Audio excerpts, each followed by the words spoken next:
In every story you've ever heard, the action took place somewhere, and that place is called the setting. And since we've been learning how to read biblical narratives, let's talk about how settings work in the Bible. So, settings are a crucially important tool in the hands of the biblical authors. Really? Yeah, think of it this way. When you start a story, everything is new.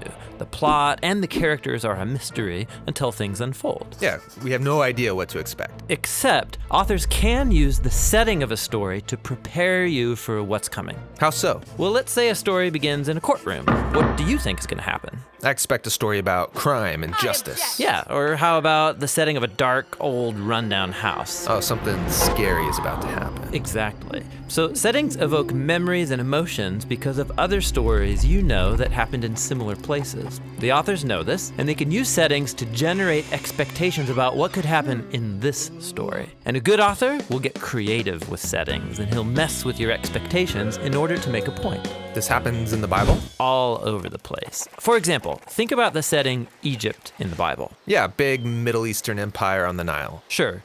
Now think about the first biblical story where someone ends up in Egypt. It's about Abraham. God calls him to journey by faith to a new land, and he promises to give him a huge family. So he sets out, but he arrives during a famine.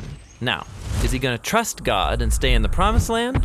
Or will he leave the land and go look for food on his own? Yeah, Abraham leaves and goes down to Egypt. And there, in Egypt, things go downhill fast. Abraham denies that Sarah is his wife to save his own neck, and then Pharaoh tries to marry her for himself. Okay, first impression of Egypt, not a great place to visit. But God then rescues them. He strikes Egypt with plagues, and so Pharaoh relents and sends Abraham away with loads of wealth. So, what do we learn about Egypt as a setting from this story? It's the place people end up because of stupid decisions, but it's also a place where God comes and rescues his people. Yep, and the next main story in Egypt follows the same pattern. Abraham's great-grandsons make a bunch of stupid choices, and they eventually lead them to Egypt because of another famine. Down in Egypt, uh-oh. So generations pass, and the family ends up as slaves in Egypt, and what do you think's gonna happen? God's gonna send some plagues and rescue his people. It's like he saw it coming. After the Israelites get back to the Promised Land, God tells them to never go back to Egypt for any reason. It's the place of trouble and oppression. So when future biblical characters go to Egypt, I'm supposed to cringe. Right. Like Solomon, at the peak of his wealth and power, he married the king of Egypt's daughter, and then he started sending Israelites there to import Egyptian stallions. And then, a generation later, that alliance goes bad. Egypt oppresses Israel all over again.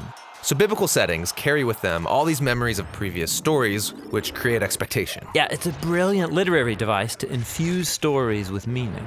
Now, biblical authors, they're brilliant. They can build up your expectations, but also creatively mess with them. Like how? Egypt's a perfect example. In the Gospel of Matthew, when Jesus is born, his family flees to Egypt. Uh-oh, so this is a problem. You would think so, but pay attention. Instead of Egypt being the bad place, it's the place of safety. Because who are they fleeing from? King Herod, who is behaving exactly like Pharaoh did, but he rules Jerusalem, not Egypt. Matthew is messing with me to show how Jerusalem has become Egypt. Exactly. You can find these kinds of patterns in many different biblical settings. Babylon, Moab, the wilderness, Bethlehem. The list goes on. Which is a big list. And it gets bigger, because sometimes the setting isn't just a place on a map. It's a type of situation, but they work the same way that settings do. For example, when people move toward the east, expect trouble. Adam and Eve were banished to the east, and then Cain wanders to the east. People move to the east to build Babylon. And all of these narratives are designed to point forward to when the Israelites as a people will be exiled to the east in Babylon. Ah, nice. Which leads to one more type of setting in biblical narrative, and that's time, or how long events take. Like, time periods of 40 are often associated with stories where people's faithfulness is tested. Noah in the boat for 40 days and 40 nights. Then he gets off and gets totally drunk. The Israelites got impatient during their 40 days of waiting for Moses on Mount Sinai, so they made the golden calf.